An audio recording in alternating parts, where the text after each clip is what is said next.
There is so much talk in India about the emergence of our country in the years to come, potentially as the third largest economy in the world. And there are very few people who travel quite as much and have as much of an outside-in exposure on what's happening in India relative to what's happening in the rest of the world than the president of the World Economic Forum, Borge Brende, who's here. Thank you very much, Borge, for joining us at the Business Today India at 100 Summit. It's an absolute pleasure to have you with us. Thank you. No, thank you for inviting me, and great to see you again. I saw you're in great shape in the conversation with Brad Smith, so. You know, if anybody could have followed that scintillating conversation with Brad Smith, it has to be Borge. So he's a great friend of India, and we're absolutely delighted to have you here with us. Borge, could we start this conversation by you laying out how you see the India story at the World Economic Forum in a global context, given all that's happening in the world at this moment in terms of geopolitics, in terms of economics? Where do you see India relative to how Indians see the India story? How do you at the World Economic Forum, as its presidents, see what's happening in India right now? So India has come out of the COVID in a much stronger position than many other countries. It is a fact that India is now the fastest growing of the big economies, but it's not once off. It's for the third year in a row that India is the fastest growing economy. So congratulations on that. And congratulations on being successful in landing on the south pole of the moon. That's very nice. Thank you. I think, that's something that all Indians are very proud of. Yeah, but I think it really shows that India is really, it's a staggering change going on in this country. And I was reflecting on why is this. I think it started in a way also with this digital ID. Maybe it was controversial at the beginning, but you know, to have the largest population in the world, 1.4 billion people, all have a digital ID, is a prerequisite for a lot of other things, and that is digital connect. Most of Indians are now digitally connected. I was just seeing on TV a few weeks ago, it was a grandmother up in Assam sitting there on her cell and wiring money to the grandchildren on her cell. Where is that happening other places in the world, in a developing country that is an emerging economy? And the fact that you have then demographic dividend that will be positive for you probably 30 to 40 years to come, no shrinking of the workforce. And if the workforce is digitally connected and knows how to operate, huge opportunities. India this year is the president of the G20, and Prime Minister Modi will be hosting the Big Leaders Summit in early September. How do you see India's presidency? PM Modi has just given Business Today an exhaustive interview, his first on the G20, where he sees the G20 emerge as a catalyst for a new global order. And there's a lot of talk about emerging as a leader of the global south, sitting in the north, Norway and in Switzerland.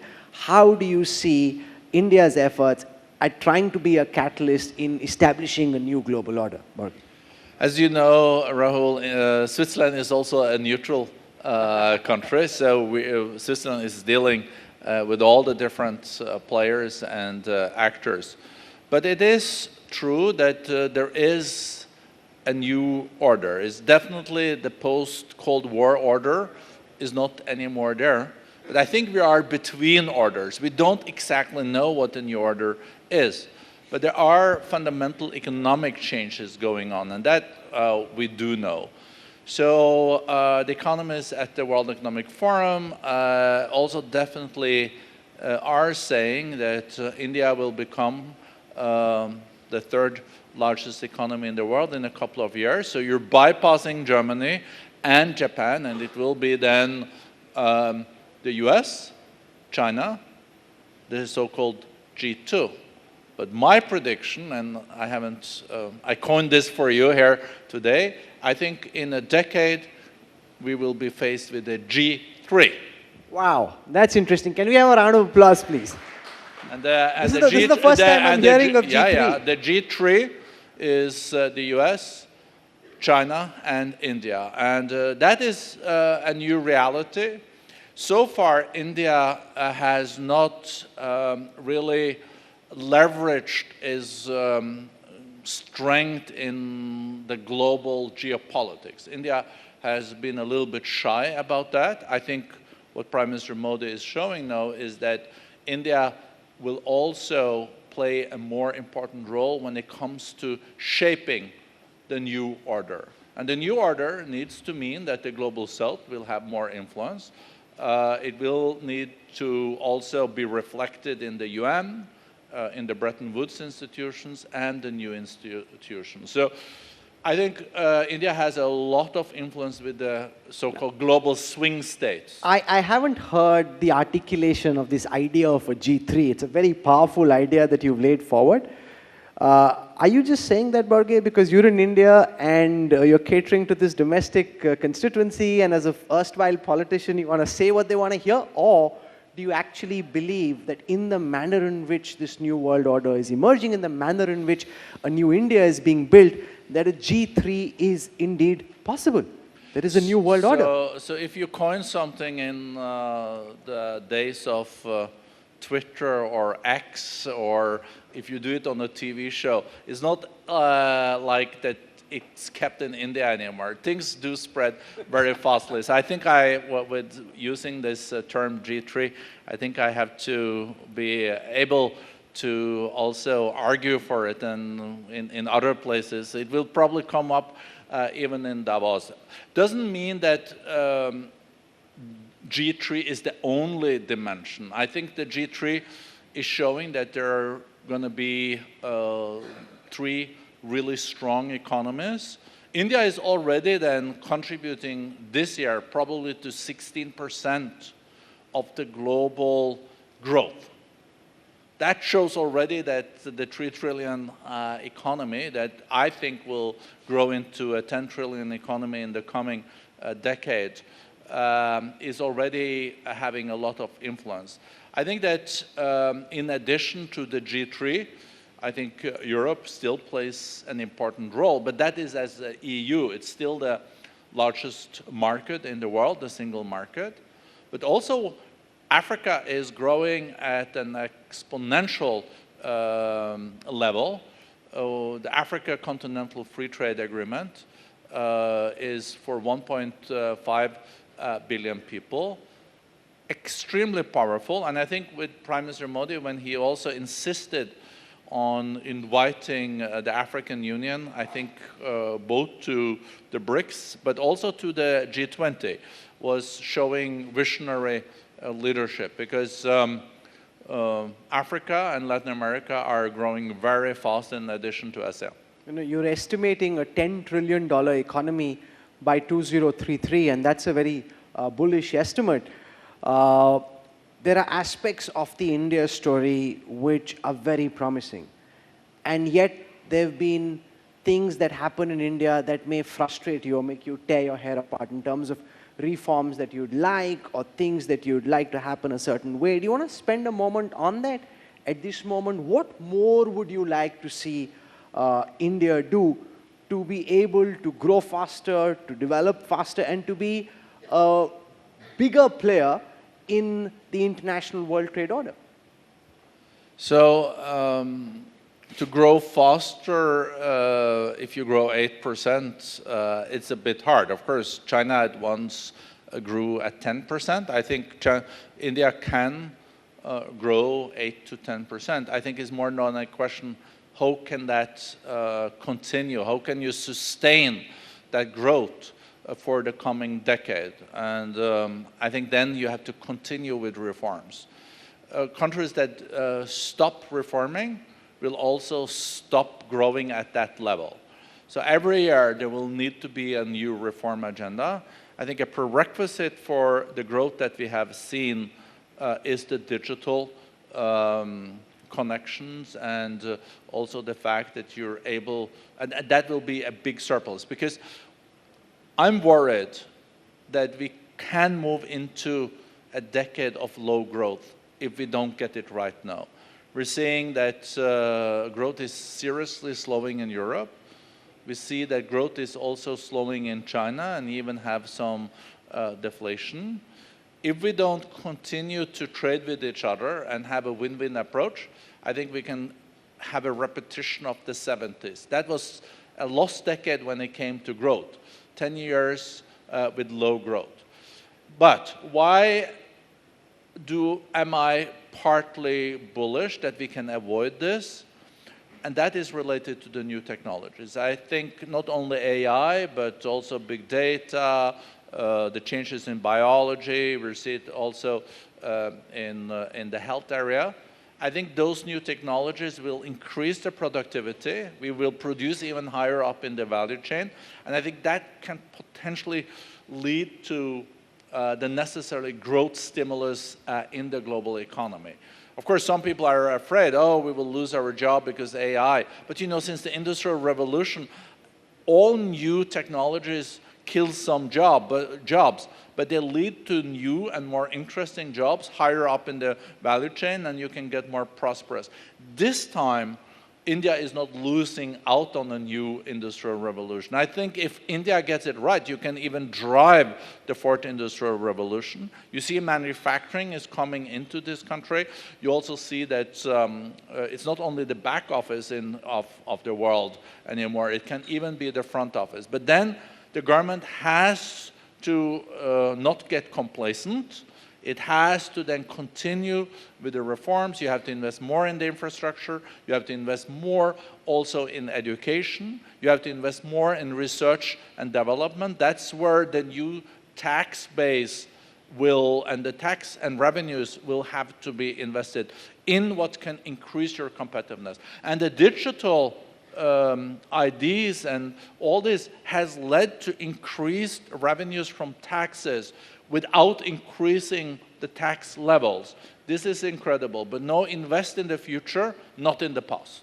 You know, the World Economic Forum has been at the forefront of ideating and innovating on the fourth industrial revolution, and that's been one of your big ideas at Davos, which your founder, Klaus Schwab, is very personally passionate about. Do you want to share with this audience here how you see the fourth industrial revolution play itself out in the Indian context? Because India has missed out initially on account of British colonialism and later on account of the country not being equipped at that moment on some of the previous industrial revolutions. How do you see the fourth industrial revolution story play out from all the frameworks and parameters that you've drawn? So first, let me come back to where we are today. Globally, there are 4 billion people that are not adequately digitally connected. India is not in that group anymore because you have 1.4 billion people that are digitally connected. You know, maybe not all 1.4 billion, but a lot of them. So there you have like a positive dividend. So this time, India has a good opportunity to benefit from this new revolution. As I mentioned, no, India has to be fast in implementing these new technologies. AI is changing the way you operate. If you can then choose to let AI take on some of the back office's role, or you can have it supporting you to be more effective, I would take it on and then be more effective. And then you can use the skills and the labor to other things that do pay more off. For those that are like, you know, it was for those that stick to the sailboats when there are other ships there, they lost. So it's really, really important now to bring it on. I think one of the challenges India has, though, is the skills gap. There needs to be a lot of upskilling, reskilling, and right skilling, because there are no more jobs in this area than there are skills. So that skills gap has to be closed, because you need to then have the right people to go into these jobs. No, but do you see that as a threat for a country like India? It could be an opportunity if you're able to up your skill game. But the fact that the quality of the higher educational institutes that we have aren't necessarily producing en masse top-end computer engineers or scientists or AI programmers. Instead, you're producing a bunch of generalists, some of whom may be super specialists at the very cutting edge of what's happening in Silicon Valley, in the US and in India, but a lot of them, which means potentially, do you see, we've already seen from McKinsey and from several other top corporates, estimates of job losses running into the hundreds of millions. So as I said, in all industrial revolutions we have gone through, there has been jobs in the past that will be replaced by technology. Those that are slow in implementing and hugging the new technologies will not do so well. These countries will then have lower growth than those countries that embrace the new technologies, are first movers and fast movers, and they will then get more interesting jobs and they will do better. You know, it is not a priori given that if you do well today, that you're guaranteed to do well tomorrow. After the Second World War, Argentina was probably the second or third richest country in the world. It took 10 years, and they were a lower middle income country. Look at Kenya and South Korea. In 1960, they had the same GDP per capita. Today, South Korea has 30 times the GDP per capita than Kenya. So this also shows that India has huge opportunities if you continue the reforms, don't get complacent, invest the additional revenues now in upskilling, better education, research and development. When you can land this thing on the south pole of the moon, you can also get a much better primary education, secondary education, upgrade your universities, invest in all these areas. I think another thing, since you also, Rahul, asked about reforms, I think there is a bit of reforms potential still on the red tape in this country. You need to be world leading in setting up businesses, getting away from unnecessary bureaucracy. Of course, you have to have rules and regulations, but it should not take a long time if a young person has an idea, wants to commercialize it, set up this. It takes too long still to get these things done. And that, I think, will be a part of the next reforms that will come. And there has to be a reform agenda every year. And then I'm very bullish on this. That's a very important point you make.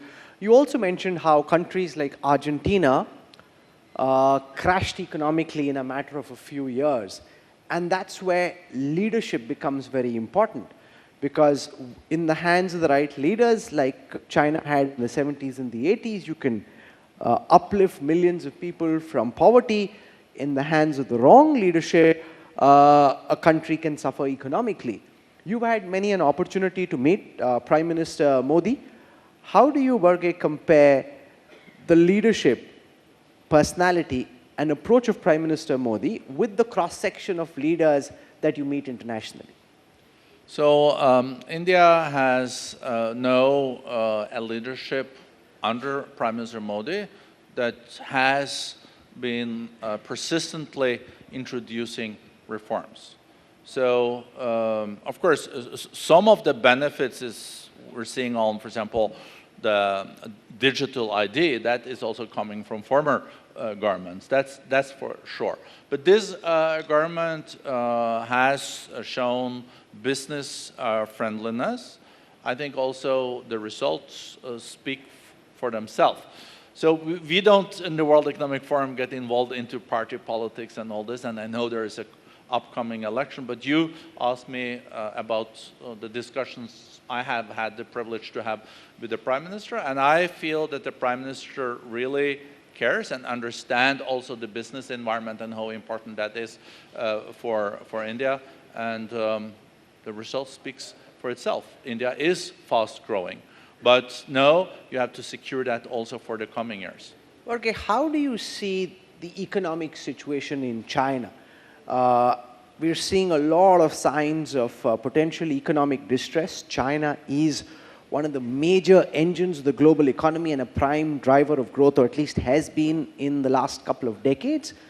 What's your reading of where the China economic story goes from here, sir? So it's complex. First, one has to congratulate China for all what they have achieved since they started to open up their economy in 1979 with Deng Xiaoping. You know, 1 billion people are lifted out of extreme poverty. They have a GDP per capita now around $10,000 US. They're almost the same size of their economy as the US. China is now around 20% of the global economy. When the reforms started, they were 1.5% of the global economy. So that is exceptional. I think for China now, they have made a lot of investments in infrastructure, in real estate, and they have based their growth model on an export-led growth. I think they're now seeing that the infrastructure investments have to, in the future, be cost-effective. They have invested too much in infrastructure. They have an overinvestment in real estate, and they're seeing that they also have to pivot now from export-led growth to also more domestic growth, and they have a huge home market. But that pivoting will, of course, take some time, and that's where they are in the middle of these reforms now. And it will be important for China to go through those reforms to again see growth back, maybe not where it was, but higher than today.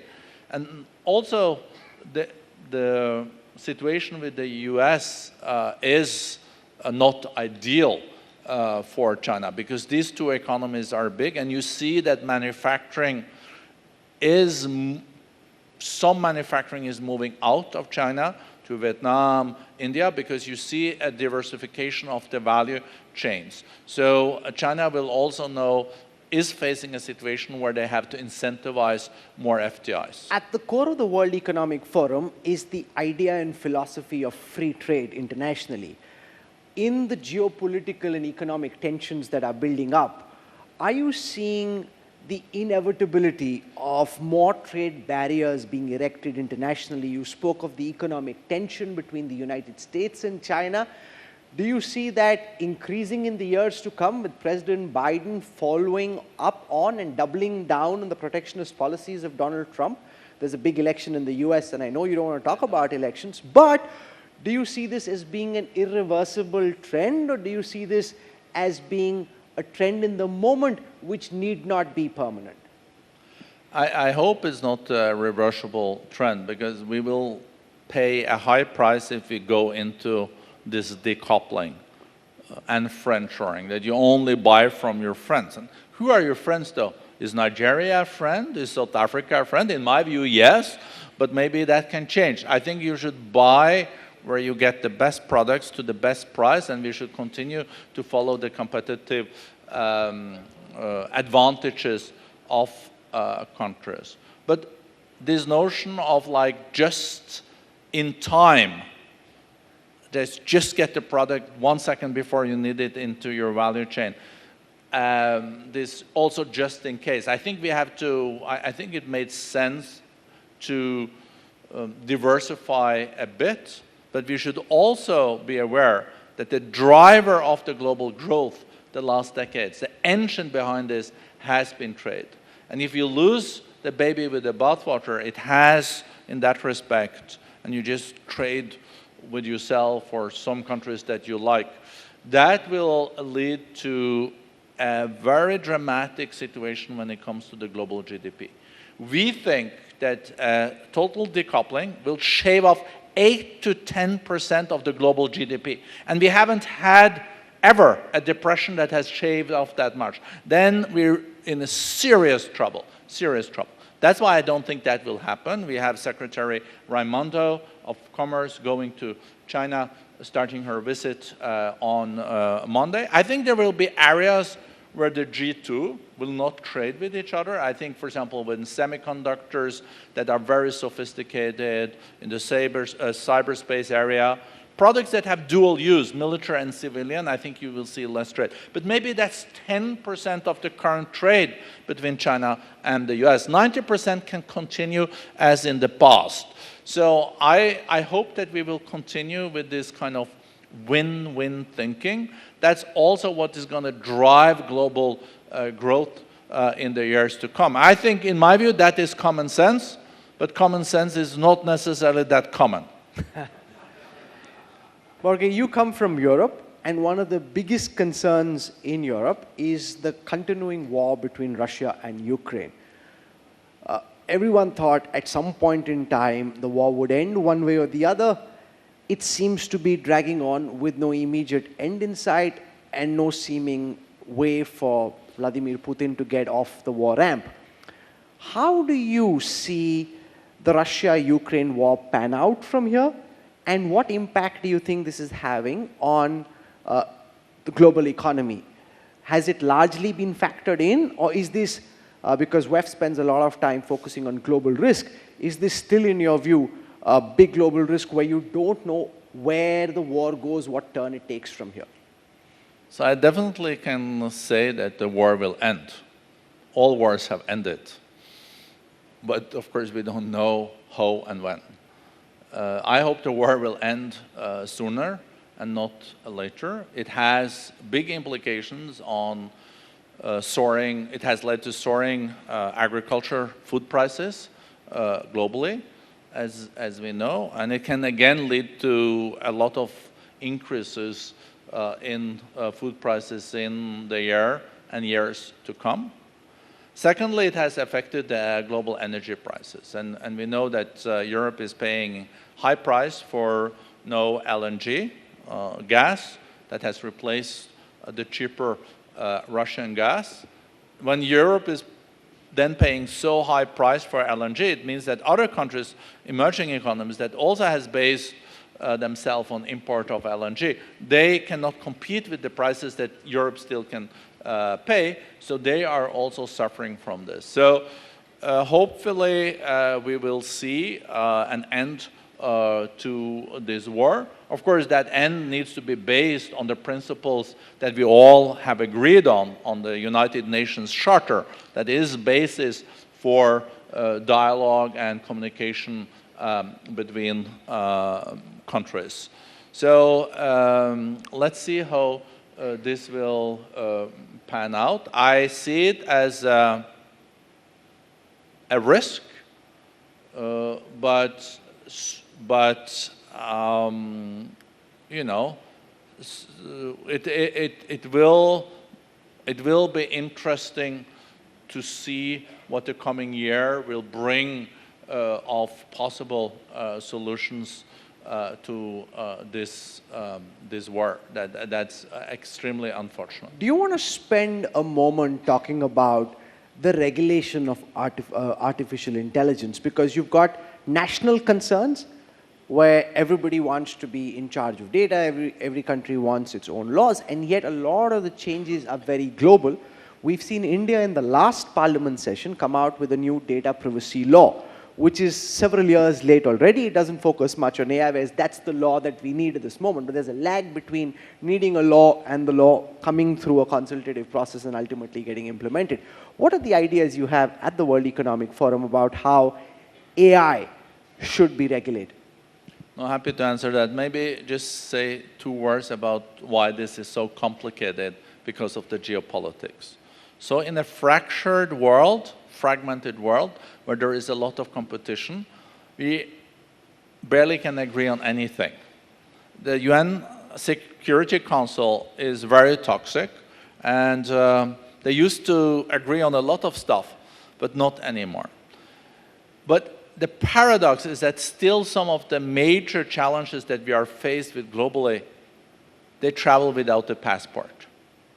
And if they travel without a passport, it means that the only way to deal with it is that more than one country come together and agree on some rules and regulations that is in the interest of humankind. So after the Second World War, we were able to agree on non-proliferation of nuclear weapons. We, of course, know that terrorists and other unfriendly nations should not have access to nuclear weapons. Now coming to AI. I think AI, artificial intelligence, the new technologies, also quantum computing has a lot of potential benefits. We have not seen that any of the technology breakthroughs have not been good for the world. It has replaced some manual work. We have then increased our prosperity. And you know, the world is in a very good shape in that respect. But we also know that AI, if it's not controlled, if it comes in the hands of the wrong people, it can influence a lot of our systems in a negative way. So that's why I do hope that even in the polarized world, at least in a G20 context, and I see the G20 Sherpa Amitabh Kant has just arrived. I hope that in the G20 context, at least we can establish a floor when it comes to AI. So China and the US can say, of course, we will compete on being the best on AI, being the best on quantum computing, because that is at the core of this competition between China and the US now. They both know that the nation that is on top of the new technologies will emerge out of this century as the most influential nation. That competition can be good, it cannot be so good, but they need to agree on some traffic rules. Imagine the traffic in Delhi is already bad, but if without any traffic rules, it will be total chaos. So I look at AI regulation as traffic in New Delhi. It will not change overnight, but some basic traffic rules, even the drivers in Delhi do comply with, and that's what we need for AI. You know, if you come from Norway and Switzerland, despite having traffic rules, what you see on the roads can feel like utter chaos. But I want to tell everyone sitting here and those watching across the Business Today multiverse that we've just witnessed a landmark session. And this will be spoken of for many months and years to come, because you heard for the first time, in my view, the construct of a G3 being laid out. And this is very significant because this hasn't been spoken of earlier.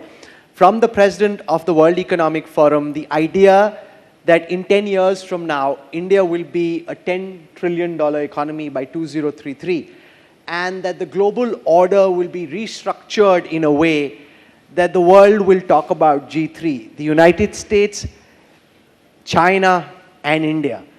That's an important idea which you've laid out. You're saying you'll build on this at the World Economic Forum at Davos next year, and this is the first time you've spoken about it. And as he said, he'll be challenged and questioned when he goes to Europe or he goes to Africa or he goes elsewhere about the idea of the prospect and the promise that India holds. You've also laid out the challenges. I said at the beginning that Borge is a great friend of India, and he just explained why. He also said it's not because of his friendship, but because of the conviction that they have about how the India story is shaping up from here. Can we have a very warm round of applause as we thank Borge Brende, President of the World Economic Forum, for having come to the Business Today India at 100 Summit. Thank you, sir. Thank you very much. Pleasure.